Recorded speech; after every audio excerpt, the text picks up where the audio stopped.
Keep it going for Oso Marley!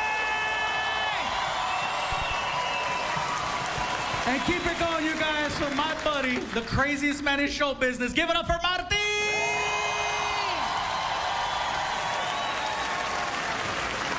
Oso, you guys feeling okay, man? Yeah! Oso Marley, did they get down earlier or what? I saw one girl in the back. Awesome! And Martin was there to pick her up, weren't you? Nice. Now, one thing is for sure, it is very warm up here. And I noticed that a lot of you guys here in the room are already drinking these slushy drinks that they sell outside. All right, now, let me warn any of the ladies that are drinking the red ones.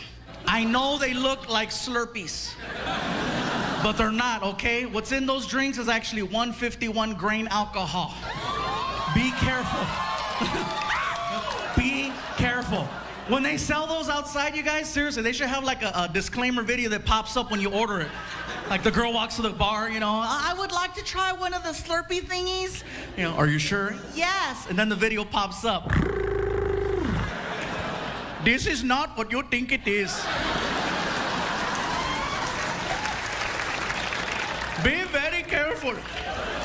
I can handle whatever. Oh, bitch, please. Are you guys ready for a great time tonight? Martin, are you ready? Let's do it, player. Oso, are you ready? Yeah! Kicking off our new season of Stand Up Revolution, you guys, is a friend of ours that we've been touring with for the last 4 months. Believe me when I tell you, this guy is a superstar in the making. Coming to you all the way from South Africa. Put your hands together. Show your love for our friend, Mr. Trevor Noah!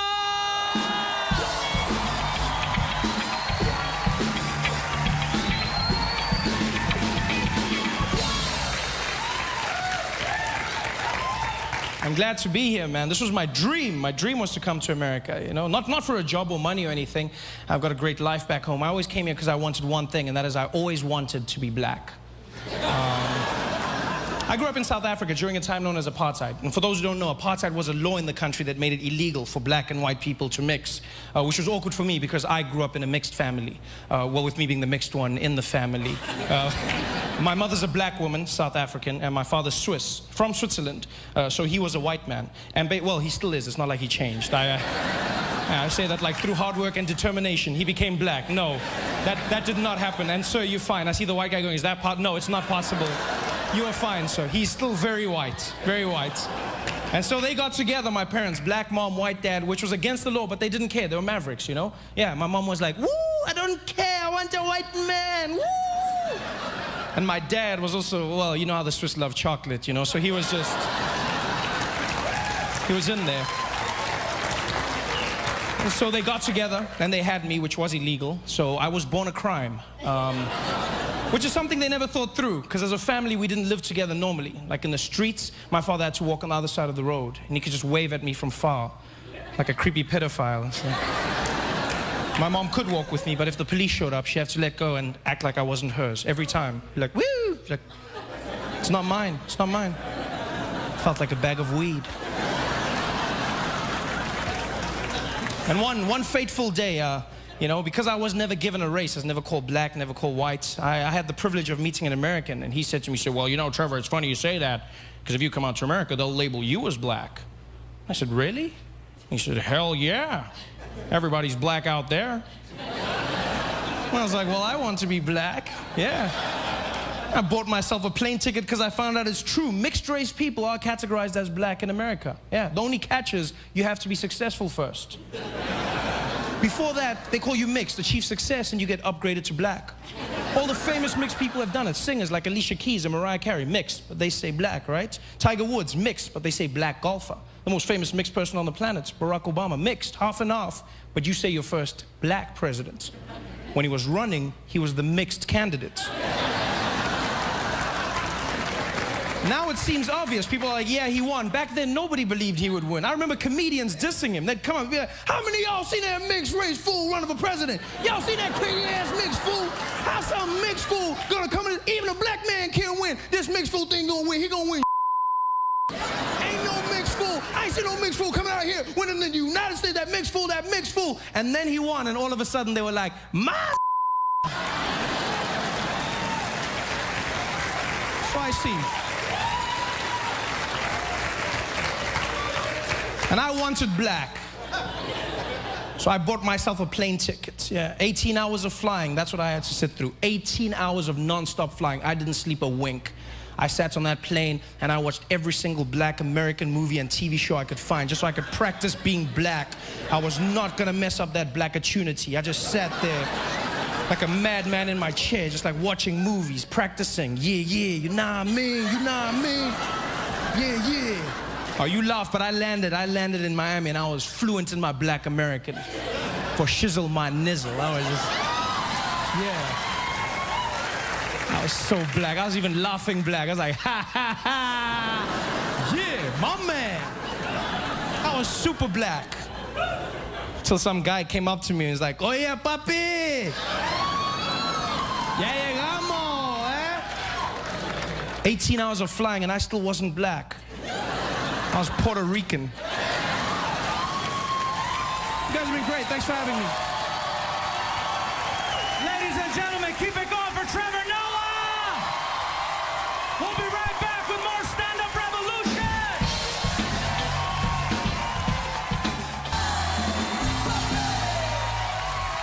Welcome back to Stand-Up Revolution. Oh my God. What a way to kick off our show, you guys. Our first show with Mr. Trevor Noah.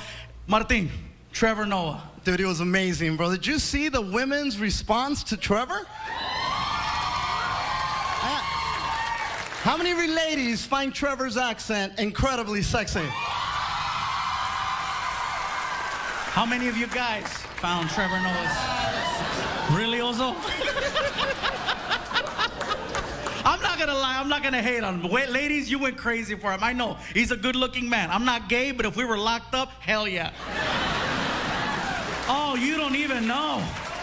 I would tear his ass up to the Lion King soundtrack. A good-looking dude.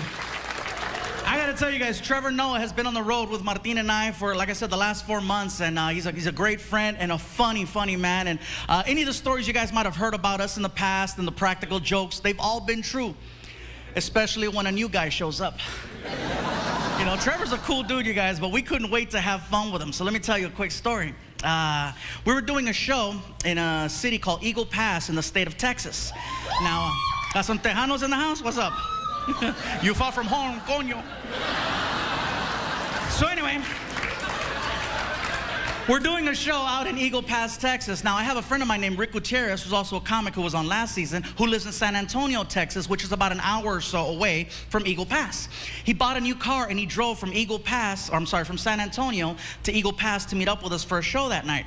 After the show was over, he says, hey man, he goes, you want to leave a little bit early and we'll take my car and you can drive it and the guys can catch up with us tomorrow in the tour bus. So I'm like, cool, let's take off. So I tell Martin and Trevor and the rest of the guys, I'll see you guys tomorrow night. I'm leaving with Rick.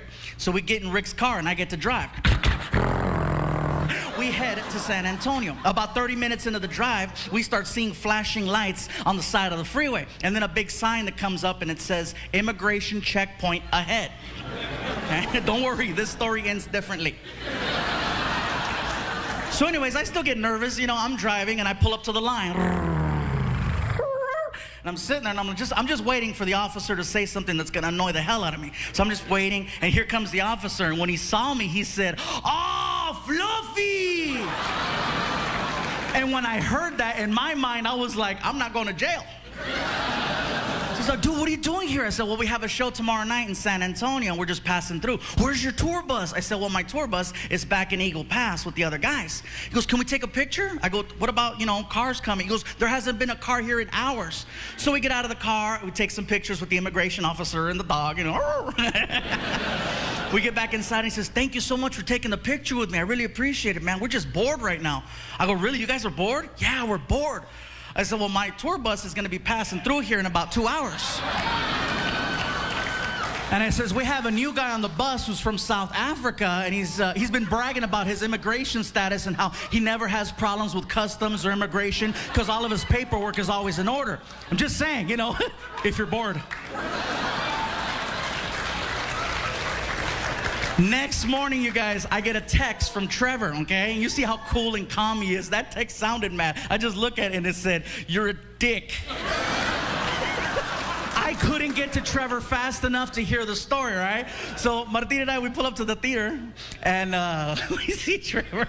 And he already told me in the car, "Dude, Trevor's mad." I'm like, I see Trevor, I'm like, "Trevor, you okay?" And he just went off. "Gabriel, it was insanity, I tell you. It was insanity. They pulled me off the tour bus like I was a common criminal. I wasn't wearing any pants. They took away my passport, my cell phone, all of my money. They stuck me in a jail cell with other criminals.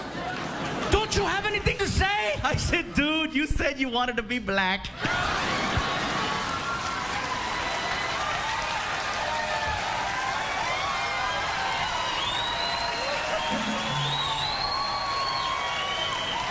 Ladies and gentlemen, we'll be right back with more Stand Up Revolution.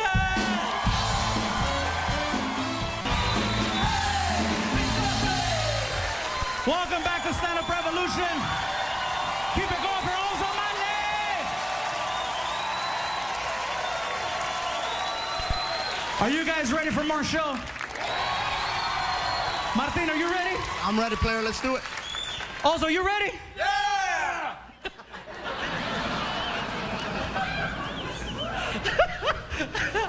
I'm sorry. Why was that funny? I don't know, but it was, right? Ladies and gentlemen, coming to the stage, our next performer. I had the pleasure of working with him on one of the biggest comedy shows in the world, the Wild 94.9 Comedy Show in San Francisco with over 20,000 people. And I saw him go on stage and rip the building apart. Put your hands together. Show your love for Mr. Dove, David Dove.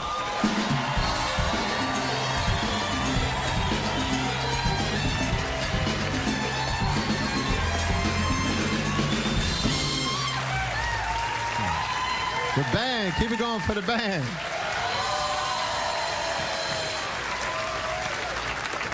For the viewers at home, if you don't know, we're shooting this right next door to the Seminole Indian Hard Rock Casino. And I've been staying there for the last day, and I haven't seen a single Indian. I haven't seen one Indian there. And then you realize the government grants the American Indian gaming permits as reparations for past wrongs. Just seemed like a funny way to say sorry to somebody, you know? The government was like, "Hey, Indians, gather around. You know how we raped and murdered and obliterated your culture? Do you guys like blackjack? You love this game, fellas. Stop lying to me. Stop lying." I was just watching a special on Christopher Columbus. And after a while, I'm like, we're still celebrating Columbus. What did Columbus do? What did he do? He discovered America? How do you discover something that already had 7 million Indians living there? How's that a discovery? That's like I take your drink and you're like, "What the?" And I'm like, "Look at what I just discovered, man." It's not a discovery. It's a discovery for white people, but that doesn't make it a discovery. Did the first black guy who banged a white chick run back to the village like, "Fellas, you know they make this in white. This is my discovery." You see? You see that? Those are white. I don't know. You know, I was walking around the casino earlier, and I saw people with kids. See all these kids walking through. I'm like, could people cool it with the kids? Not everybody has to have a kid. Not everybody. Can't we have a screening process? Just some sort of basic questionnaire. You want to have a baby? Fill it out. Are you a complete screw up? Yeah? No babies for you, man. No babies. And then everybody's like, how do we define who's a screw up and who's not? Let's start here. Are you in and out of prison on methamphetamine-related felonies? You are? No babies for you. You know? And by the way, if you take the Bible or the Quran literally, word for word, no babies for you either. And you know who else? If you think Red Lobster is a legitimately good restaurant, I like it too, but no babies for you. It's just that everybody's celebrating. Everybody gets caught. Everybody's celebrating Mother's Day and Father's Day, and that's great. We should celebrate it. That's a hard job. But can we also celebrate a day of self-restraint, A day where somebody just said to themselves, I'm not cut out for this. I'm not going to burden the world with my issues. Can we have a national pull-out day? Just, Have a good life, everybody. Thank you for listening. Ladies and gentlemen, keep it going for Tom David Howe. We'll be right back with more Stand-Up Revolution.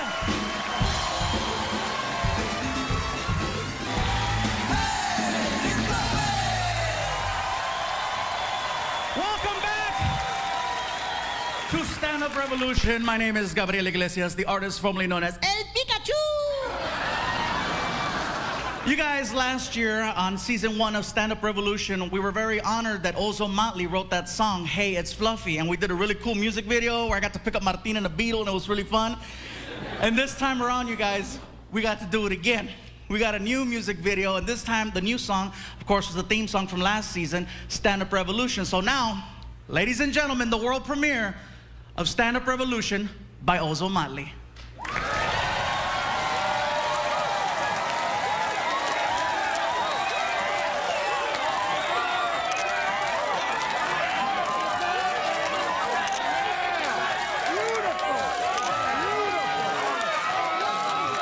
Man, I wish we were inside instead of out here parking cars.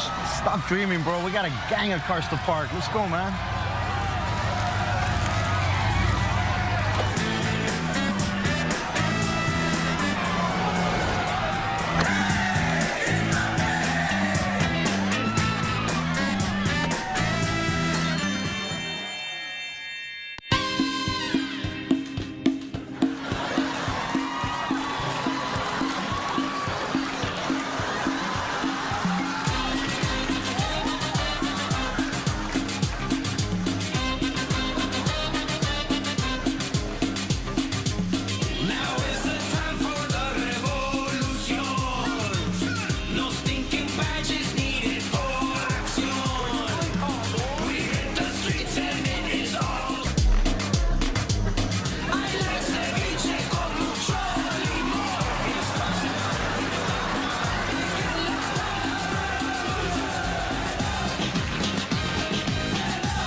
on empty, sin razón. Need some fuel to build a ransom. Just to the left, to the right, I'm on. Coach, serving up tortas y tacos. What protest? I'm ordering nachos. Jump in the truck, it's a straight takeover. Hooking up rough for all of these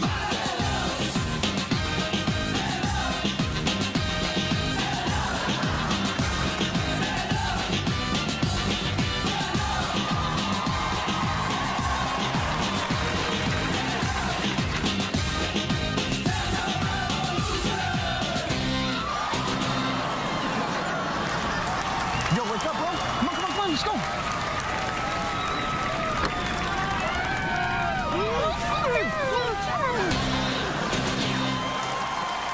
Ladies and gentlemen, there you have it.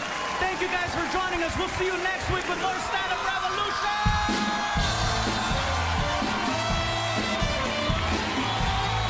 Oh my God, yes.